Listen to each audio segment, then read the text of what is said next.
Welcome, viewers and listeners, to another edition of CHP Talks.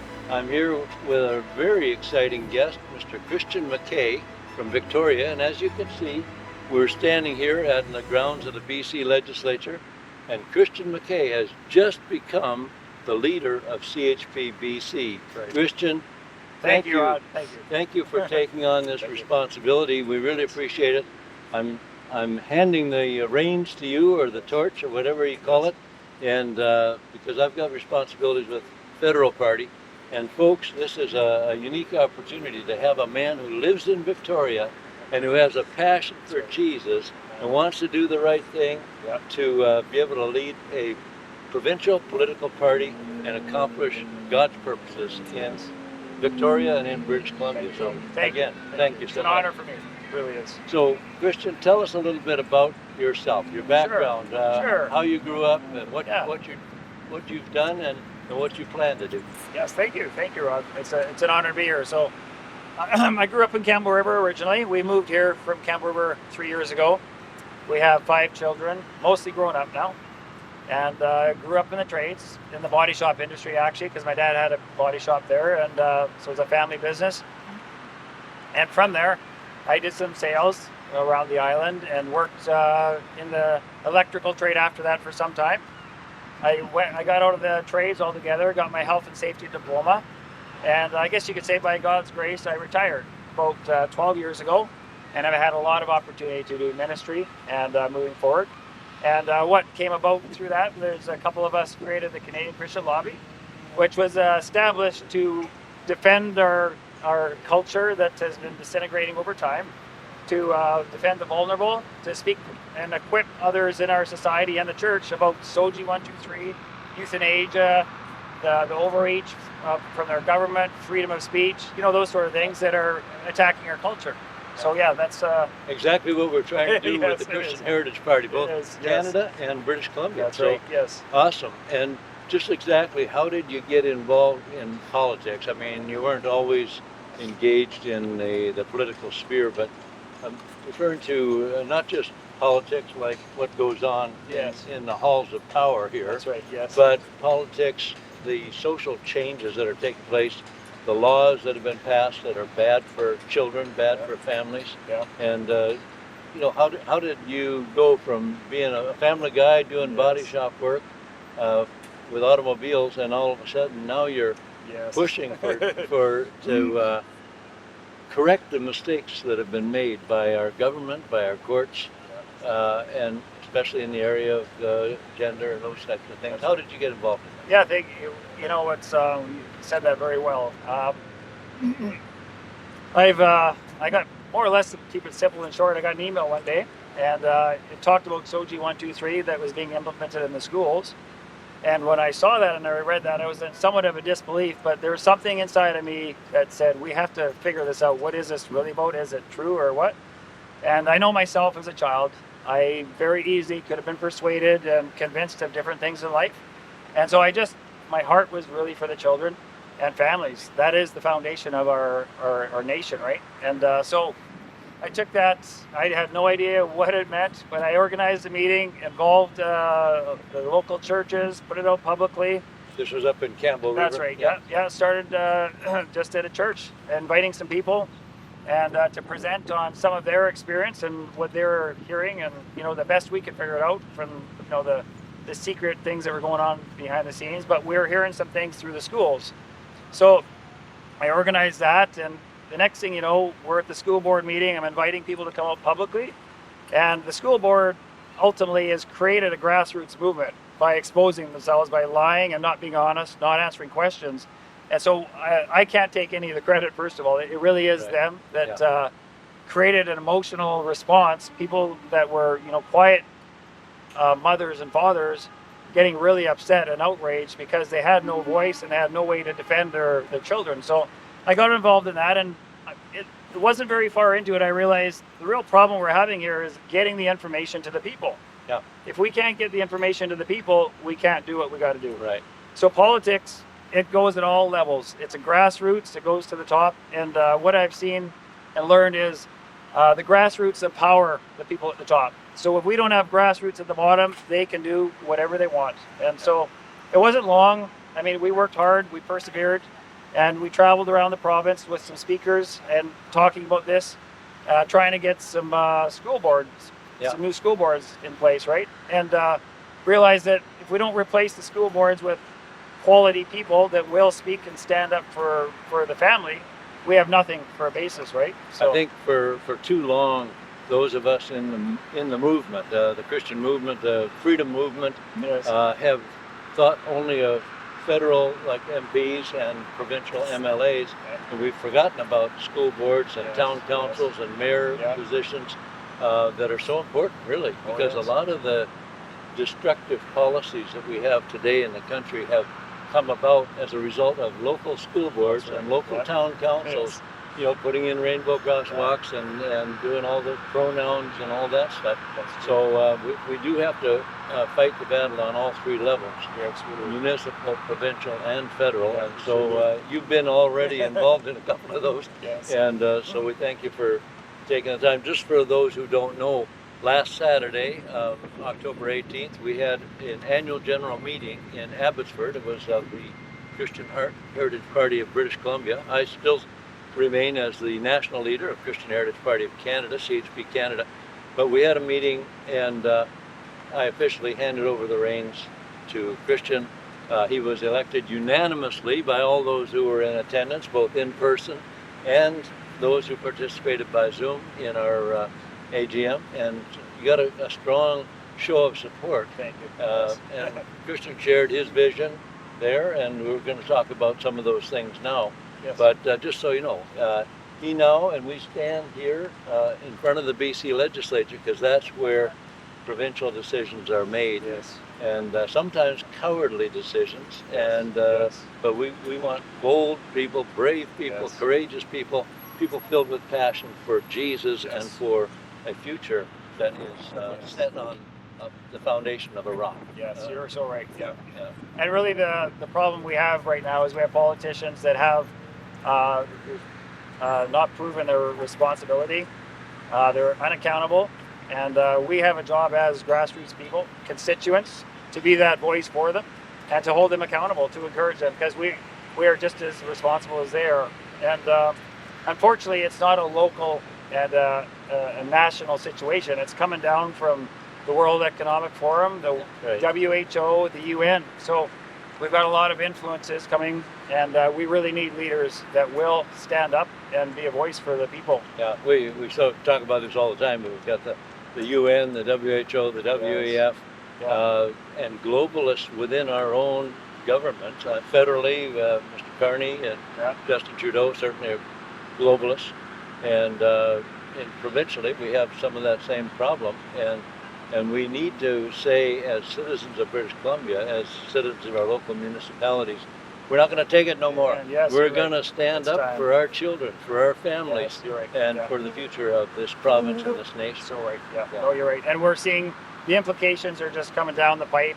Everything down to the bicycle lanes that are being implemented in the cities that have created obstacles and slower traffic, and there's no logistics in what they're doing. You know, everything even from building apartment buildings or 6 stories and not having that parking lots, and the buses have to go there, but no reasonable thinking and considerations. You know, so all of based on that part is probably based more or less on the green agenda. The idea that somehow mankind is destroying the planet, and it's up to us to restore everything back to. Well, we're not going to restore the Garden of Eden.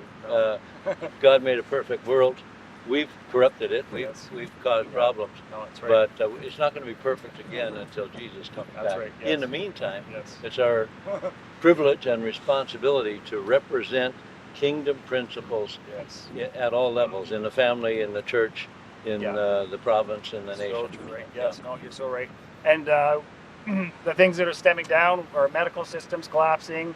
We're using opportunities for euthanasia, where people are being coerced into situations that if they had medical and quality palliative care, they wouldn't be in those situations.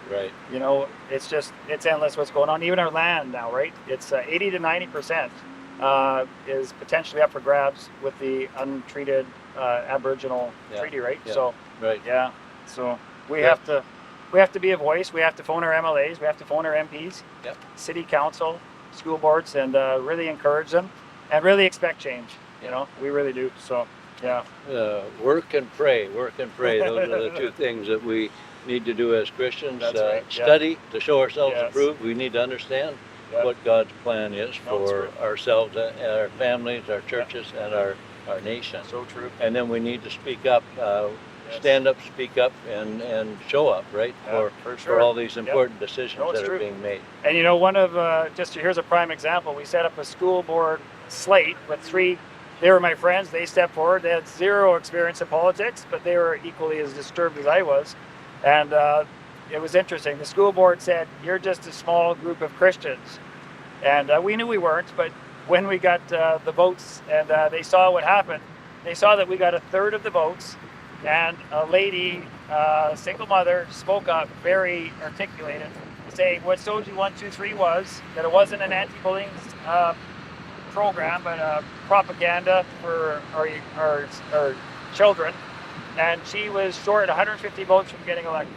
Yeah. That's just how easy we can be a voice in this, right? Well, across the country, I know Fatine Grasseshi, many of you know who Fatine is. She's been a voice for righteousness for a long time. Yeah. And she ran in the New Brunswick election, and I think she said she was one volunteer short of winning.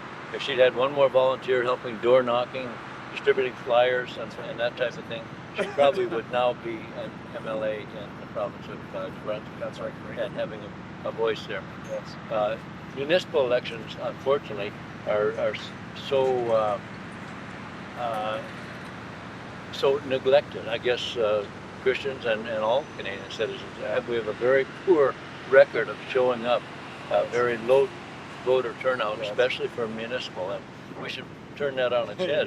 Yes. Because locally is where we would have the best chance of electing That's right. good Christian Yes. people. You're right, to fill yes. these slots. And you know, one time we did have responsible politicians in place. Yeah. That's just changed over time. We have to acknowledge that, and we have to start acting differently. Yep. Right? We have to be that voice. Well, we always refer to Canada's founded on principles that recognize the Yes. supremacy of God and That's the right. rule of law. Our politicians and our newspapers, our politicians and our judges have forgotten that. Yes. And to our Yes. great regret and to our harm. Yes.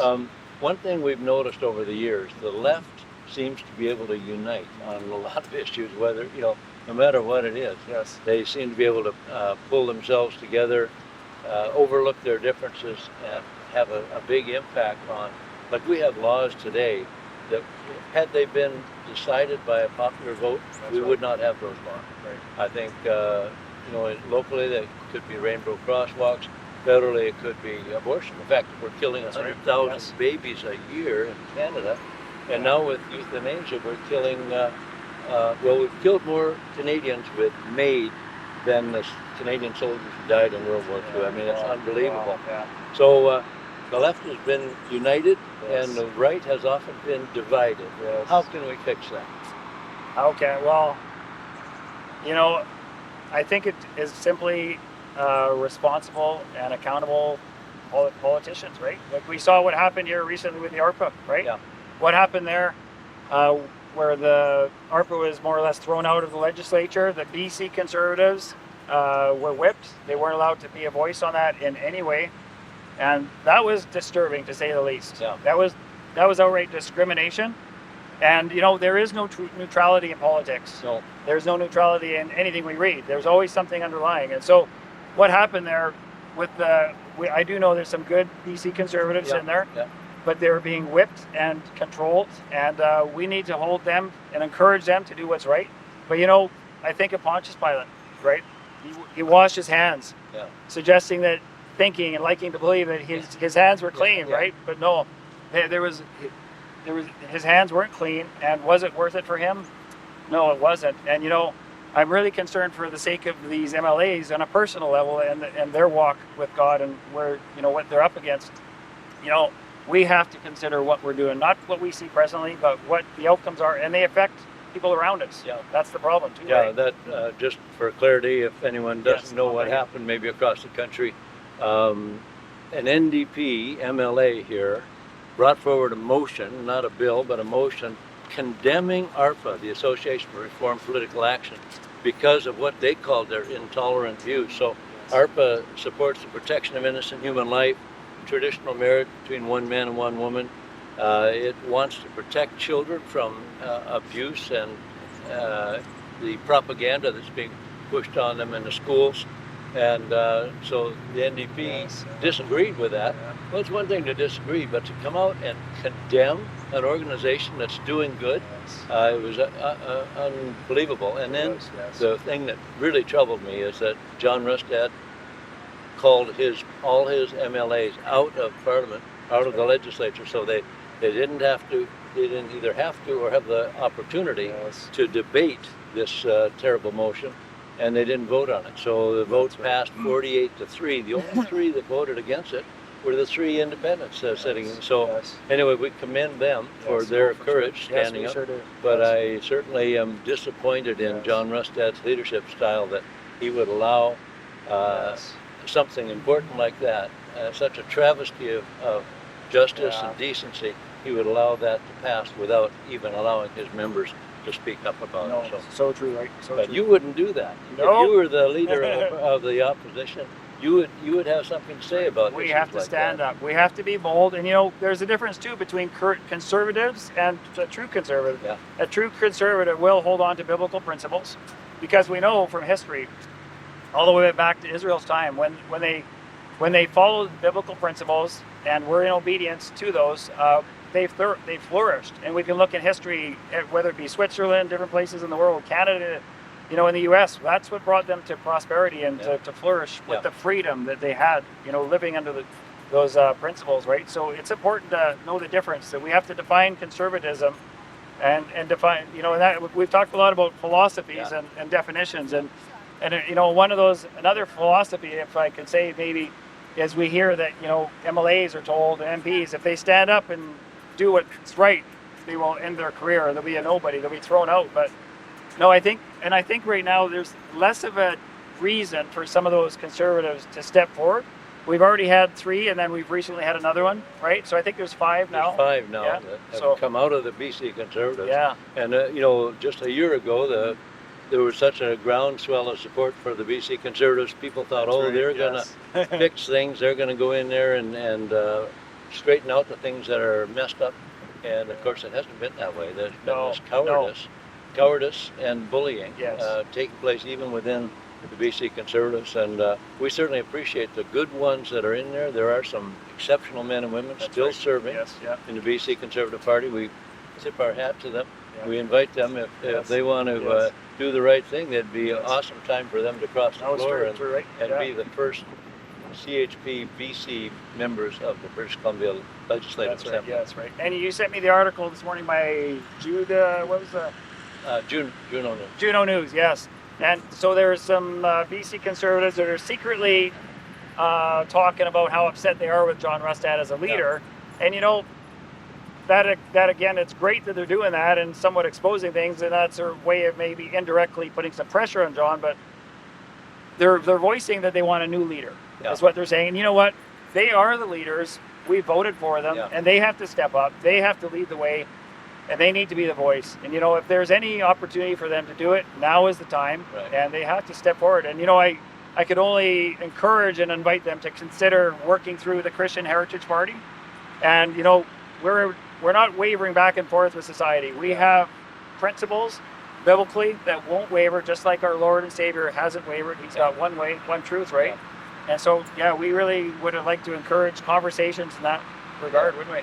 Yeah, what we saw with the BC Conservatives, of course, it was a coalition of the BC Conservatives under John Rustad and then the former BC Liberals, what they called the United Party, which wasn't very united.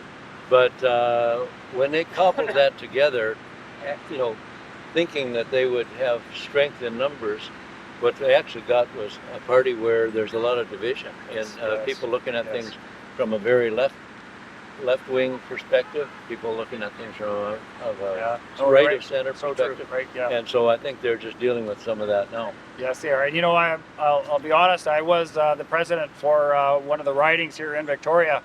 And let's just say right from the get-go, it was a mess. And so one of the policies they have, for example, is that a president is automatically going to be a delegate to vote for the leader and be able to vote. When I arrived, and many of us arrived at the AGM that was rigged, I could go on about that, but we got other things to talk about. Yeah. But ultimately, I showed up as a delegate. They said, no, you can't vote. And policies makes me an automatic delegate. They wouldn't let me vote for the leader. Oh, boy. And, obviously they had some conflict with other people in our riding. And so they wanted to, so it's just that it just spirals from there. And, when there's bad fruit, it makes the rest of the fruit bad. And what we're having now is we're seeing, so far we've got a lot of bad looking fruit. We're hoping that some of the fruit might still be good in the basket, that they're willing to step forward at this point. So the principles that we care about are worth defending. Yes. And if we compromise on important issues, the protection of innocent human life, marriage between one man and one woman, personal freedom, like now we have this Bill 36 that's been passed by the BC Legislature that's going to put every medical practitioner, chiropractor, dentist, whatever, under the direct thumb of the BC government, under the control of politicians. I mean, we're wandering so far, and we've got deficit problems in BC and in the federal government. We need fresh set of eyes. We need old principles reinforced by new politicians that are going to say, no, this is the way we're going to do the things that are tried and true throughout history. One of those things is not deficit spending, not racking up debt. And this government has just done that federally, provincially, and that needs to stop. Yeah, fiscal responsibility is important. The money needs to go to the citizens first, and we need to stop sending the money overseas. We got to keep the money here and putting it towards medical care and schools, quality schools. Get the politics out of schools, right? And get the ideologies that are confusing our families and children, causing division. No, we got to make some changes. So, Christian, I'm thrilled that you are taking up the reins of the Christian Heritage Party of BC, CHP-BC. I'm expecting great things to happen here in Victoria and on the island and throughout BC. What have we not touched on? What would you like to say to the folks yet that about your vision going forward, how we're going to lead? We're not in the seats of power yet, but we can still lead and lead by principles and philosophy and education, educating people. One of the first things I learned getting into all of this is really people want somebody to step forward to start leading. And myself as a father, no experience, I stepped forward and people just came. And they just want, we just need people to step forward, ask questions, go to the school board. When they don't answer, bring a friend, another friend. We have to start holding pastors. We have to, our Christian leaders. Yeah, we do. And the blood is on our hands just the same as the leaders and the pastors, our MLAs or MPs. When injustices are done and unrighteousness is served, we have a responsibility. And it's not politics. It's principles that the Lord wants us to stand on, and we are His hands and feet. And I was reflecting on this a couple days ago. I thought this was good. I was just listening to a song, and it talked about Jesus carrying the cross, right? Okay. But He didn't carry it all the way. Yeah. Right? Somebody else carried it. I forget the name of the guy that took it. But from there, the cross was carried. And in the same manner, Jesus Christ came. He came to expose the darkness. He gave us the authority to walk in, right? And in that same manner, we got to carry that cross as believers and be a light to the world and bring back some biblical principles to our nation and our province and our community. Yeah. Amen. And I think grassroots is the key. Yeah. That really is the key to put some pressure on, like we did at the school boards, and people start stepping forward. People resign, right? And we got to stop letting the MLAs step back and quit because they don't like what's happening with the leader. We have to hold the leader accountable and being the leaders, right? Yeah. Well, we have seen over recent years this encroaching tyranny of government. The government overreaching and imposing its will on us in many ways. Yeah. We saw it in the COVID protocols. We saw it with the truckers convoy and the far excessive reaction of violence by our federal government. That's right. And we see it goes on. Our national prime minister is talking about digital identity and That's right. that kind of thing. Yeah. They'll be talking about seizing bank accounts and all those types of things. This isn't conspiracy No, theory. it's not. No. This is what is It is. going to happen if we don't stand right. up as citizens and speak out That's right. against it. And, yeah, and I don't know if you've seen John Carpay spoke out. He said C2, C8, and C9, potentially, if they go through in December, we will have a tyrannical government, and we will lose more freedom than we would have imagined. And like you said, this is not conspiracy. Right? No, it's moving forward. And just another encouragement here. The Freedom Convoy, what happened, it was coming from Campbell River to Victoria, and I came down with the convoy, started organizing here at the legislature, and it was about 8 weeks.